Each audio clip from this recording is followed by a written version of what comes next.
warahmatullahi wabarakatuh. Salam sejahtera bagi kita semua. Salam, Om Swastiastu, Namo Buddhaya, salam kebajikan. Apa kabar kalian semua? Tentu saja baik-baik saja kan ya? Sebelumnya, perkenalkan nama saya Ayu Aditya Heriani dari program studi S1 Akuntansi Fakultas Ekonomika dan Bisnis Universitas Tikubang Unisbank Semarang dengan NIM 1705520252. Tujuan saya membuat video ini yaitu untuk video pembelajaran untuk memudahkan teman-teman semua untuk belajar dan memahami materi dengan mudah dan cepat. Tujuan selanjutnya yaitu untuk memenuhi tugas mata kuliah audit investigatif yang diampu oleh Bapak Arif Himawan. Dalam mata kuliah audit investigatif terdapat materi wawancara dan interogasi. Materi ini yang akan saya paparkan dalam video pembelajaran kali ini. Sebelum kita belajar bareng-bareng, marilah kita berdoa menurut kepercayaan masing-masing. Berdoa dimulai.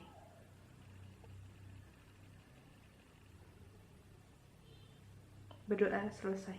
Amin. Sebelum kita mulai belajarnya, mari kita tekan tombol like, komen, share, dan yang belum subscribe, subscribe sekarang juga. Dan nyalain lonceng notifikasinya biar kalian mendapat notifikasi dari saya.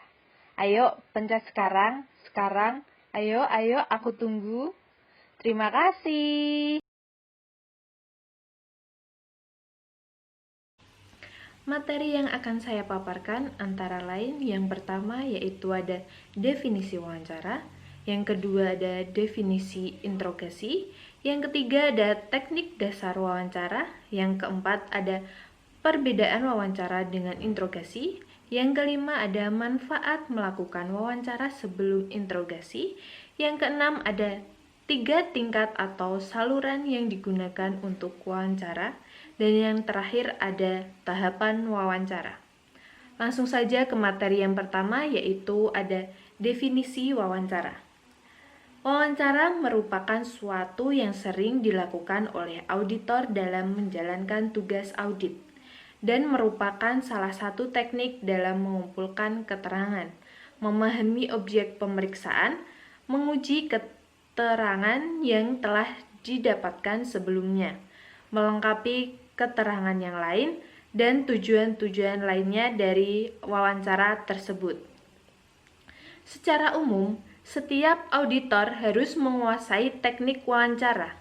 Namun demikian masing-masing orang memiliki sifat, gaya, dan karakter pribadi yang berbeda-beda, baik auditor itu sendiri maupun pihak yang akan diwawancarai. Hal ini akan mempengaruhi teknik dan metode wawancara yang dilakukan. Selanjutnya ada definisi dari interogasi.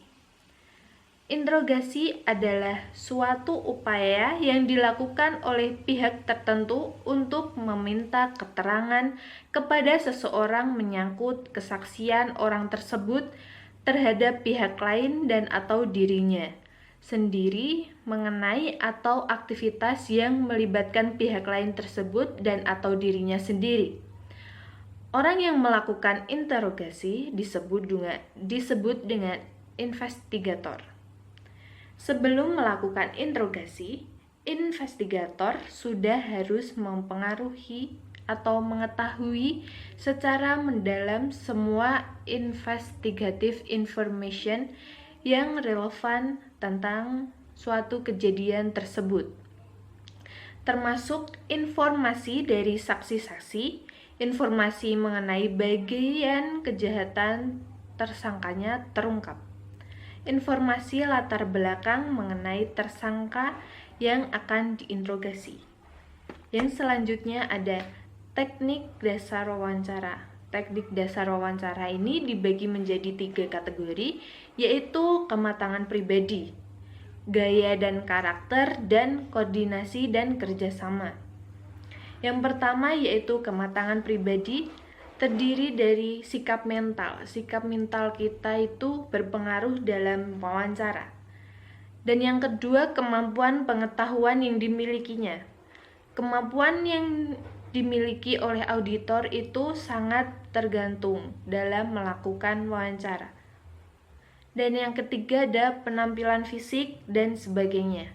Penampilan fisik juga bisa berpengaruh dalam wawancara, yaitu sebagaimana auditor harus berpenampilan yang baik dan sopan. Yang kedua ada gaya dan karakter. Terdiri dari inovasi suara. Suara dalam auditor itu berpengaruh dalam wawancara. Sebagai contoh, kalau auditor melakukan suara yang lantang, pasti pihak yang diwawancara akan terasa tersudut dan bisa jadi mood mereka hilang. Beda lagi dengan auditor yang melakukan wawancara dengan suara yang tegas tapi tetap lemah lembut. Yang selanjutnya, tatapan matanya. Auditor mewawancara harus melakukan tatapan mata dengan si pewawancara. Kalau tidak, pasti si yang diwawancara itu bakal bingung, auditor ini ngomong kepada siapa, kok enggak menatap saya, begitu sebaliknya. Yang ketiga, ekspresi wajah. Ekspresi wajah auditor ini sangat berpengaruh dalam wawancara. Sebagaimana kalau auditor memasang ekspresi wajahnya yang galak, maka yang diwawancara akan takut terlebih dahulu sebelum diwawancara. Bukan begitu? Beda lagi kalau ekspresi wajah sang auditor itu terlihat baik, sopan, pasti yang diwawancara akan lebih santai dan tenang dalam menjawab pertanyaan-pertanyaan dari si pewawancara itu. Yang selanjutnya yaitu kemampuan mengetahui atau memahami situasi dan kondisi dan sebagainya. Auditor harus mengetahui kondisi, sebagaimana yang diwawancara lagi tidak mood, tapi tetap ditanya-tanyain, pasti hasilnya akan tidak maksimal. Yang ketiga yaitu ada koordinasi dan kerjasama. Koordinasi dan kerjasama ini terdiri dari yang pertama teknik improvisasi. Improvisasi dalam berkata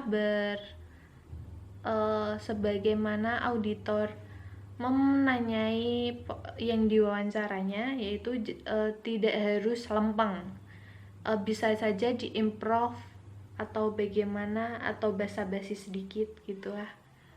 Yang kedua itu ada fleksibilitas atau tidak kaku. Kalau sang auditor itu kaku, maka yang diwawancara itu akan bingung juga. Kenapa ini auditor kaku sekali? Dan bagaimana nanti saya ditanyain bla bla bla dan sebagainya. Dan yang terakhir ada pengalaman berinteraksi dan sebagainya. Pengalaman dan berinteraksi auditor itu sangat berpengaruh. Karena kalau auditor mempunyai pengalaman yang sedikit, maka dia belum paham bagaimana ini menanyakan ini, dan bagaimana jika yang diwawancara melakukan tindak kekerasan, dan bagaimana sikapnya mereka sebagai berikut. Ya. Yang selanjutnya yaitu ada perbedaan wawancara dengan interogasi. Yang pertama, wawancara itu bersifat netral dan tidak menuduh. Yang kedua, bertujuan untuk mengumpulkan informasi. Yang ketiga, wawancara biasanya dilakukan pada saat awal investigasi. Yang selanjutnya, biasanya dilakukan dalam berbagai lingkungan atau suasana, bersifat cair, tidak terstruktur, dan mencari hasil wawancara dari awal sampai akhir.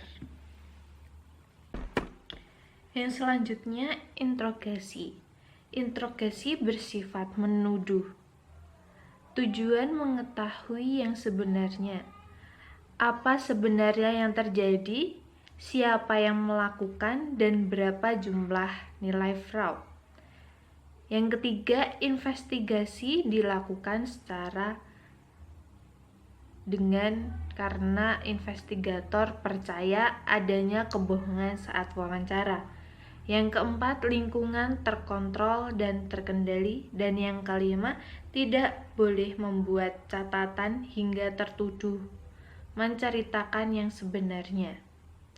Yang selanjutnya yang akan saya bahas tentang manfaat melakukan wawancara sebelum interogasi.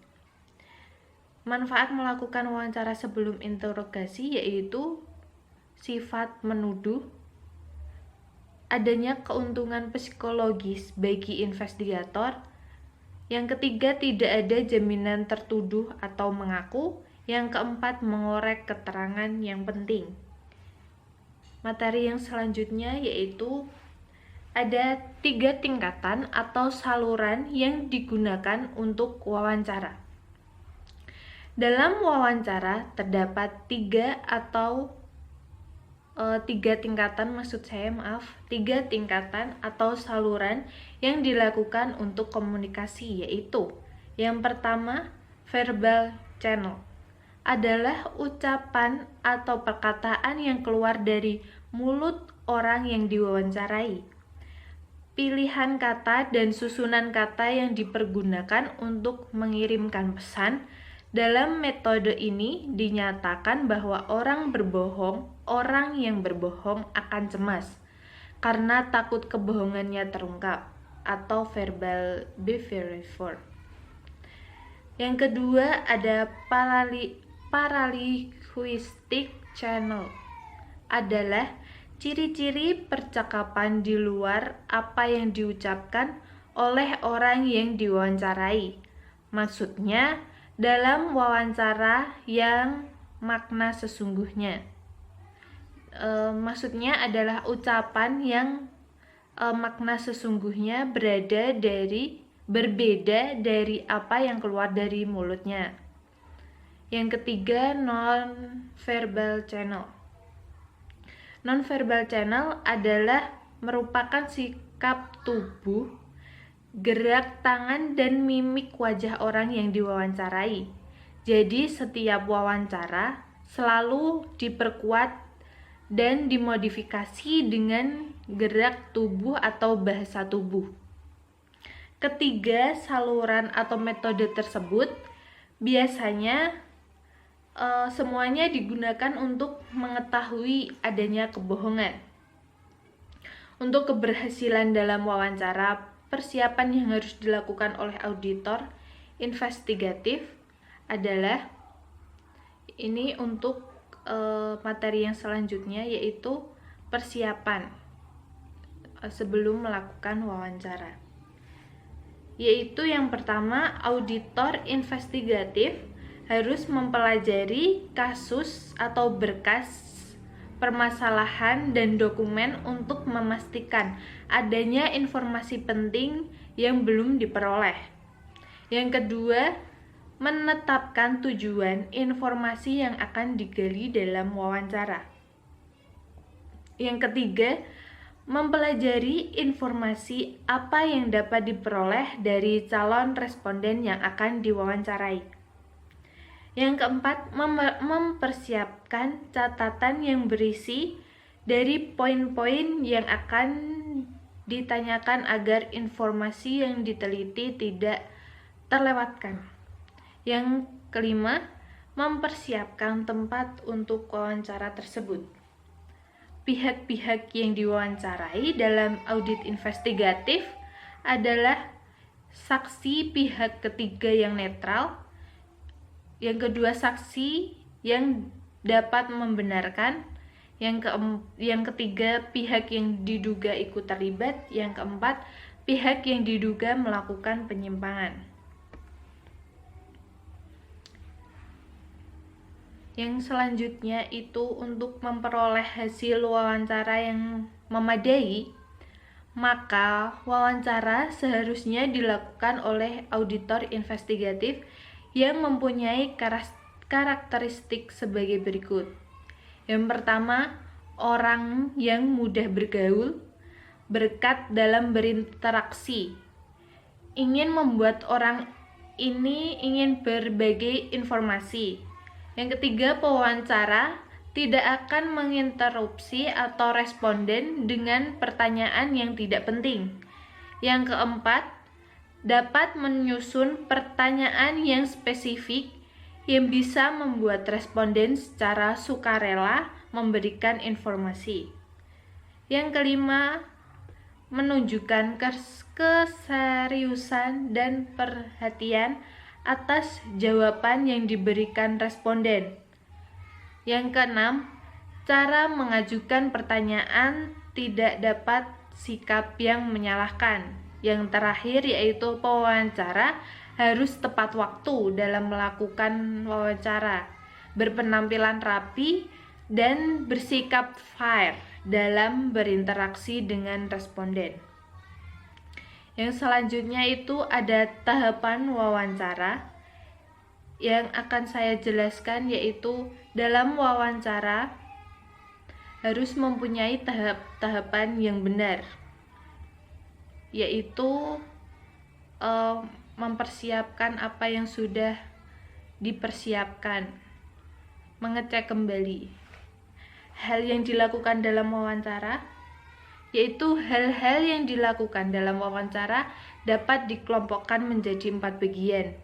Yang utama yaitu persiapan, yang kedua pelaksanaan, yang ketiga dokumentasi, yang keempat analisis atau simpulan, serta interpretasi hasil wawancara. Sebelum melakukan wawancara, apakah akan dilakukan di awal penugasan atau pada saat sedang berlangsungnya audit maupun pada akhir audit, hendaknya dilakukan persiapan-persiapan baik, dilakukan secara matang ataupun hanya secara insidensial saja. Beberapa hal yang harus dipersiapkan adalah yang pertama, pemahaman akan tujuan dilakukannya wawancara. Yang kedua, penugasan terhadap materi yang dilakukan yang akan ditanyakan. Yang ketiga, alat dan bahan penunjang pelaksanaan wawancara. Yang selanjutnya itu pelaksanaannya. Dalam pelaksanaan wawancara, sangat mungkin menguasai teknik, prosedur, dan situasi atau kondisi, tidak menutup kemungkinan bahwa wawancara dilakukan tanpa prosedur yang baku, ataupun ada hal-hal yang tidak diperkirakan sebelumnya. Beberapa hal yang harus diperhatikan dalam melakukan wawancara adalah yang pertama, fokus pada materi wawancara, meskipun sekali pengalihan ataupun penyegaran kembali sehingga pihak yang diwawancarai tidak merasa tertekan dan terpaksa untuk memberi informasi atau tidak memberi informasi. Yang kedua adalah kesiapan untuk membuat pertanyaan yang runtut dan tetap berkaitan dengan materi atau responden terhadap jawaban pihak yang diwawancarai. Di sini pentingnya improvisasi dan kemampuan mendengarkan yang baik dibutuhkan, meskipun kendali wawancara tetap berada pada auditor. Yang selanjutnya, bersikap tidak emosional dan tetap tenang terhadap apapun jawaban yang diberikan dan senantiasa menunjukkan sikap yang sangat memahami apa yang dimaksud oleh pihak yang diwawancarai, tanpa dimaksud memberatkan ataupun menyalahkan. Yang terpenting adalah mendapatkan informasi atau jawaban yang sesungguhnya tanpa dibuat-buat. Yang selanjutnya yaitu harus mampu memahami psikologi pihak yang diwawancarai secara sekilas dan cepat untuk menentukan teknik yang dipakai dan pertanyaan yang akan diajukan.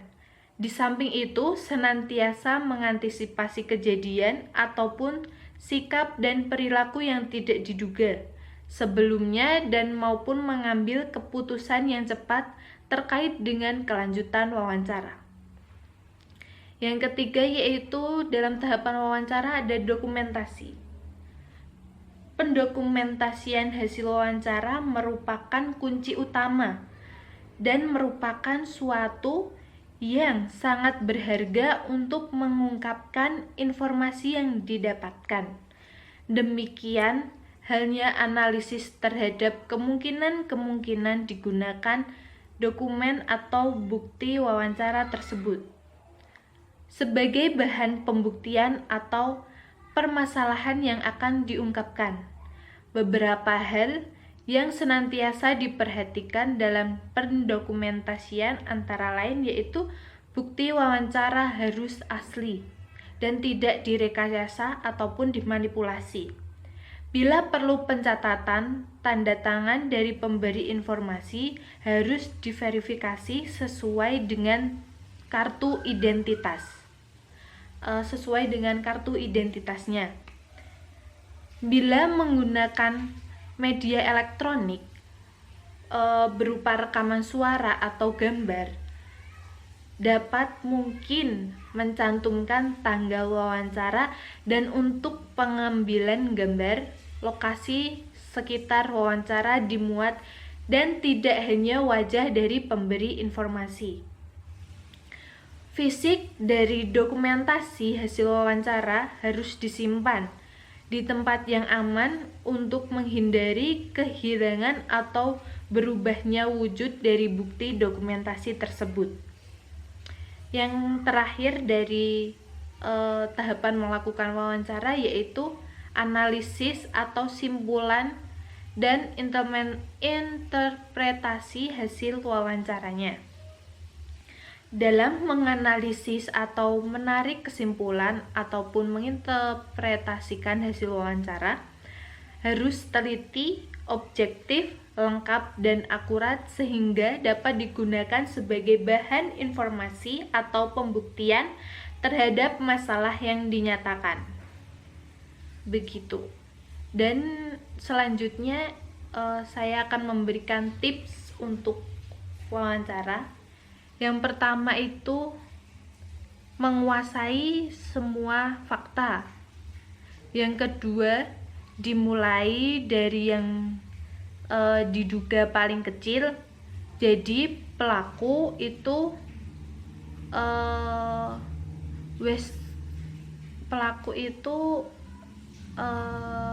bisa memberikan keterangan yang paling mudah terlebih dahulu. Yang ketiga yaitu jika korbannya banyak, dimulai dari korban.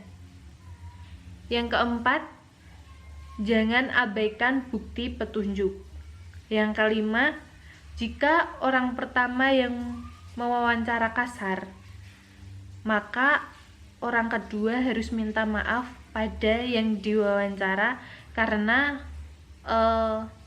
orang yang mewawancara yang pertama yaitu sudah berperilaku kasar.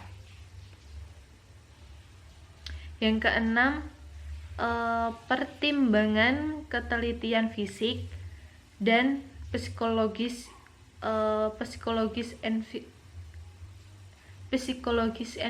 investigatornya. Yang ketujuh yaitu catat detail tanpa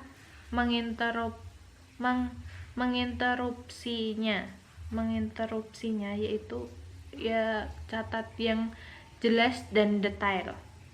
Yang kedelapan, berikan kesempatan kepada orang yang diwawancarai memberikan detail dengan caranya sendiri. Jangan terlalu menekan pewawancara. Maksud saya, jangan terlalu menekan yang diwawancarai. Yang kesembilan, tanyakan yang menurut dia terjadi, siapa pelakunya dan mengapa bisa terjadi fraud. Yang ke-10, wawancara wawancara normal dan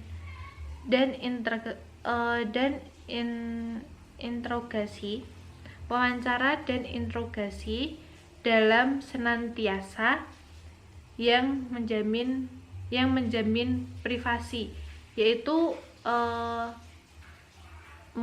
mewawancara dan menginterogasi itu menjamin privasi yang diwawancarai.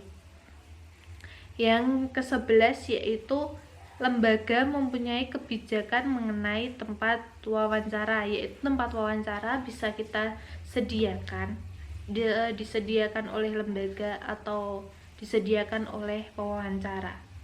Yang kedua, wawancara di tempat umum yang terbuka bertentangan dengan asas privasi.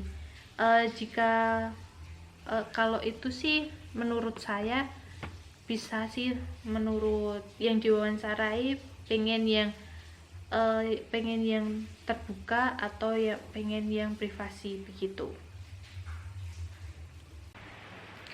Ciri-ciri suatu interogasi yaitu berdasarkan Kamus Besar Bahasa Indonesia mengatakan interogasi adalah pertanyaan atau pemeriksaan terhadap seseorang melalui pertanyaan lisan yang bersistem.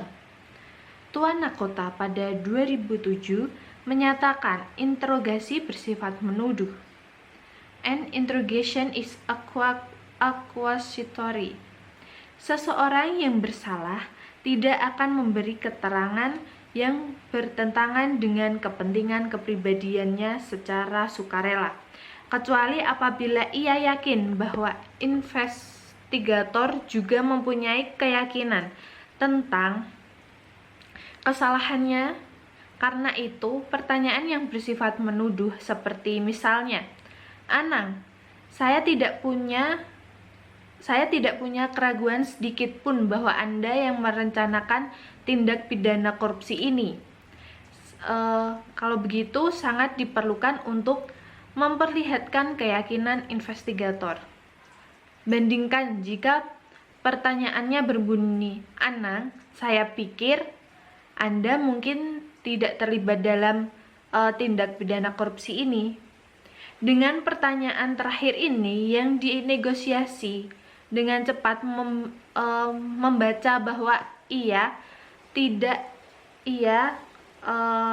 cepat membaca bahwa ada ketidakpastian di benak si investigator mengenai keterlibatannya dalam merencanakan tindak pidana korupsi tersebut. Selanjutnya, yang dinegosiasi ini semakin yakin bahwa sikap yang harus diambilnya adalah membantah keterlibatannya. Negosiasi dilakukan dengan persuasi yang aktif atau an interrogation involves active persuasion. Interogasi dilakukan karena investigator percaya bahwa dalam wawancara sebelumnya yang bersifat non-accusatory, orang itu telah berbohong. Kalau investigasi dilakukan dengan cara bertanya dan bertanya terus, sangat tidak mungkin investigator akan mendapatkan keterangan yang berisi kebenaran. Untuk membuktikannya, menceritakan kebenaran, investigator menggunakan teknik membuat pertanyaan dan bukan mengajukan pertanyaan.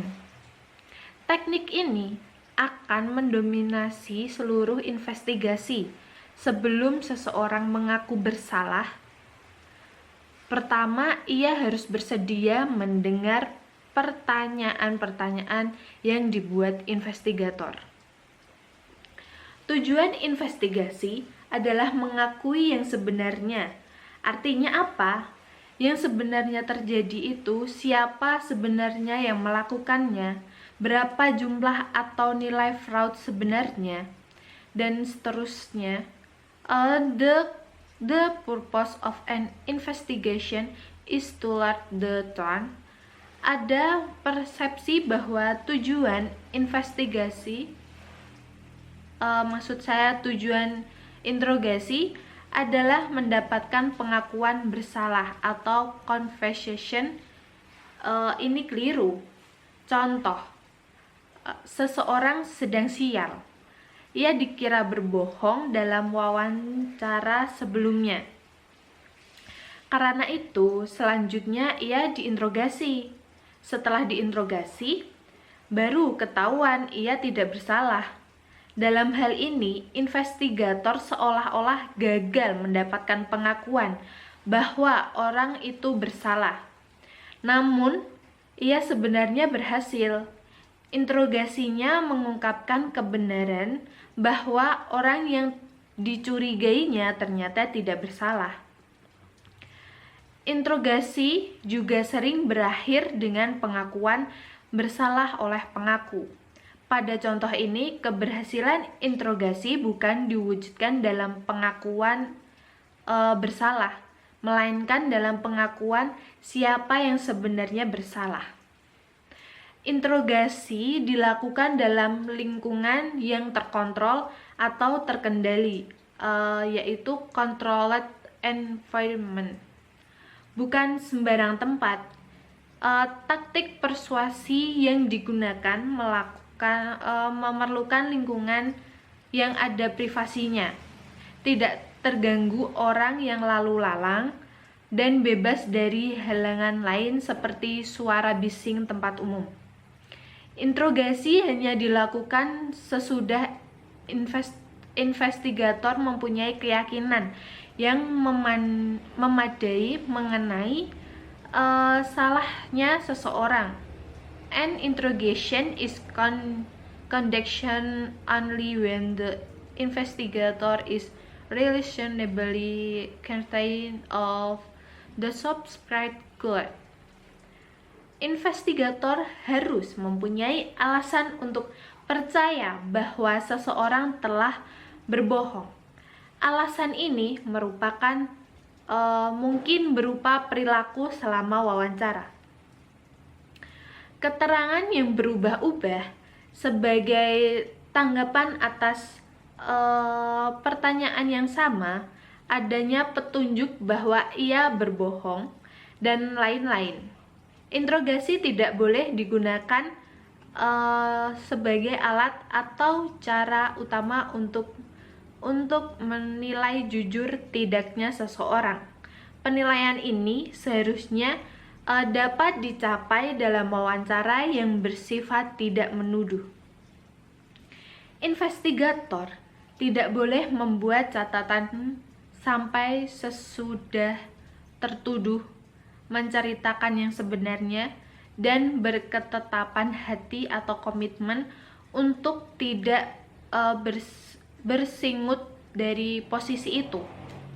Membuat catatan terlalu dini akan mengingatkan tertuduh bahwa keterangannya akan merugikan dirinya. Bahkan, para pakar menyarankan bahwa bukan saja catatan dibuat sesudah tertuduh sepenuhnya mengakui apa yang sebenarnya terjadi. Pengakuan itu juga harus dilakukan investigator lain. Barulah setelah ada pengakuan yang disaksikan investigator lain, investigator mendokumentasikan pengakuan tersebut dan segera merincikan dari pengakuannya. Yang selanjutnya saya akan menjelaskan tentang tahapan interogasi. Tahapan interogasi yang pertama yaitu direct positive confrontation, yaitu pada awal interogasi tersangka mengamati investigator secara seksama agar ia menilai apakah investigator yakin bahwa ia bersalah. Dan yang kedua yaitu interrogation time, yaitu tersangka yang bersalah sudah membuat atau mencari pembenaran sebelum atau ketika ia melakukan kejahatan. si yang berbuat kecurangan itu sudah melakukan pembelaan diri. Dia sudah membenarkan bahwa ini yang saya lakukan itu benar, padahal tidak benar. Yang selanjutnya yaitu keeping the suspect attention. Tersangka sudah kehilangan kepercayaan dirinya untuk terus mengemukakan ketidakbersalahnya. Jadi kalau yang ini itu tersangka sudah tidak percaya diri bahwa dia itu memang tidak bersalah, maka dia sudah takut duluan bagaimana nanti interogasinya. Jadinya dia sudah tidak bisa mengemukakan bahwa dia itu tidak bersalah. Yang selanjutnya yaitu ada handling the suspect possessive mode, yaitu tersangka menyadari bahwa kebohongannya tidak menghasilkan keinginannya tadi, yaitu ada perubahan mood yang terjadi pada tersangka, atau perubahan posisi lengah, atau perubahan postur, perubahan kotak matanya.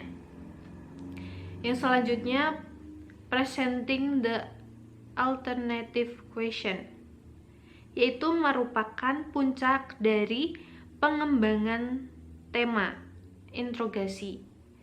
Investigator mempersempit temanya ke unsur utamanya dan memasuki pertanyaan alternatif, yaitu ini yang disebut dengan auditor bisa melihat situasi yang sedang terjadi, bagaimana dia bisa melakukan unsur-unsur seperti ini. Yang selanjutnya ada bring the suspect into the conversation. Dalam langkah ini, tersangka diarahkan untuk menceritakan perincian dari perbuatannya yang pada akhirnya akan dirumuskan menjadi pengakuan yang bisa diterima sebagai bukti hukum. Jadi di sini yang melakukan kecurangan atau yang diinterogasi itu akhirnya akan menceritakan secara rinci begitu dengan bukti hukum yang sudah ada. Yang terakhir ada the written confession, yaitu pada puncaknya tersangka memberikan pengakuan secara tertulis. Kelemahan dari cara ini adalah pengakuan tertulis tidak mengungkapkan atau tidak sepenuhnya menggunakan kalimat tersangka, karena ini adalah pengakuan tertulis, jadi tersangka melakukan pengakuan secara tidak langsung dengan di hadapan yang menginterogasi tersebut. Nah, begitu pemaparan yang sehingga wawancara dan interogasi adalah bagian yang tidak terpisahkan dalam sebuah investigasi fraud. Seperti umumnya, pelaksanaan investigasi adalah salah satu tantangan terberat dari wawancara dan interogasi adalah waktu seseorang investigator yang baik harus mampu membuat jadwal dan urutan wawancara yang benar sebelum wawancara dilakukan, terutama untuk case-case yang melibatkan karyawan, nasabah, pihak ketiga terkait dalam jumlah banyak. Apabila waktu memungkinkan, saya pribadi lebih menyukai proses wawancara secara lisan. Dilakukan pemberian pernyataan tertulis oleh yang dimintai keterangan dan ditutup dengan interogasi dalam bentuk pembuatan BAP. Alasannya sederhana. Yang pertama, untuk melihat konsistensi dan keterangan yang diberikan. Dan yang kedua terdapat informasi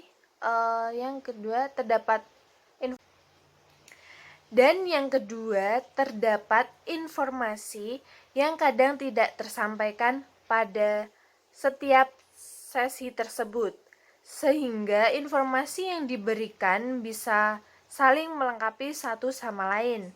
Setelah dilakukan telaah baru dimulai dengan audit investigatif dengan tujuan untuk mengumpulkan bukti-bukti atau informasi dalam rangka pembuktian atas kasus yang terjadi.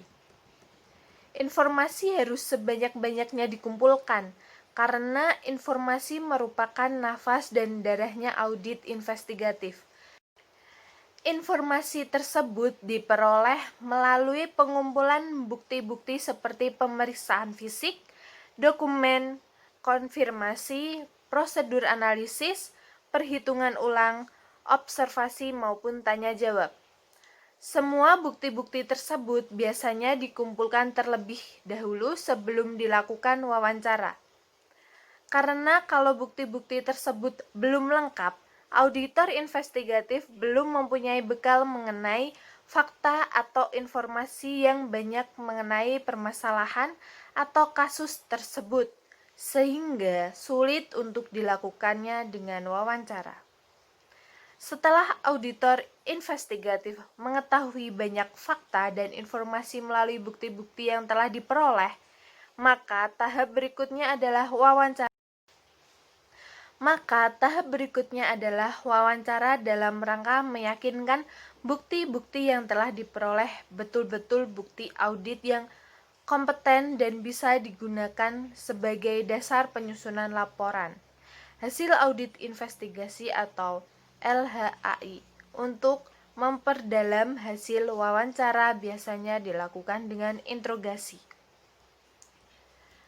Permasalahan lain yang sering dijumpai di Indonesia adalah penggunaan kekerasan dan intimidasi dalam melakukan wawancara dan interogasi.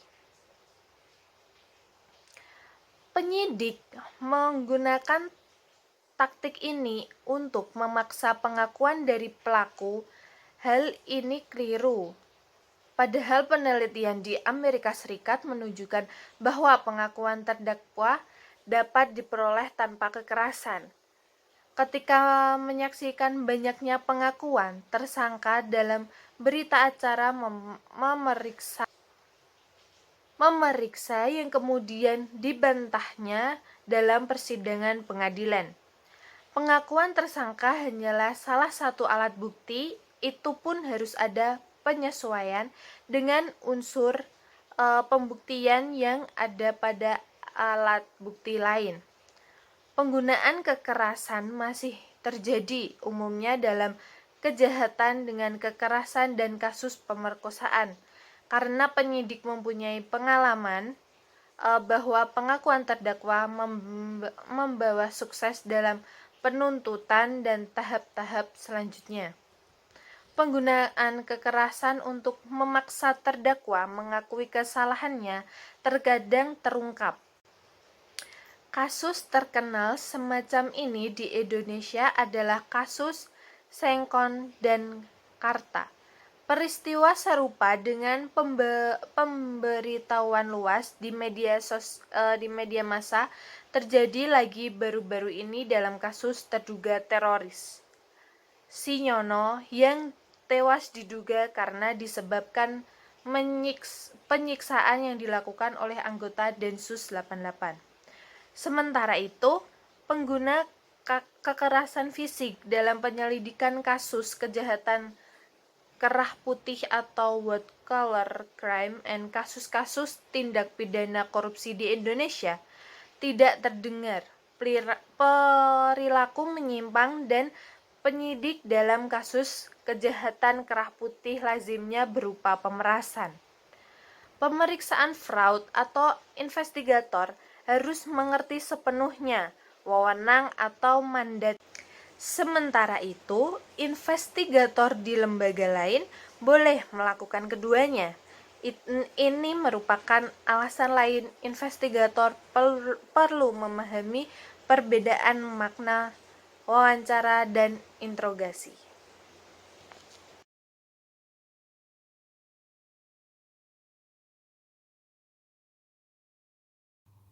Nah, selesai sudah penjelasan dari saya. Saya mohon maaf apabila dalam menyampaikan materi tersebut kurang jelas dan kurang mudah dipahami. Saya juga mohon maaf apabila materi yang saya berikan masih mempunyai kekurangan ataupun kesalahan. Apabila ada pertanyaan ataupun ingin menambahkan materi yang sudah saya berikan, yaitu wawancara dan interogasi, langsung saja tulis dalam kolom komentar di bawah ini.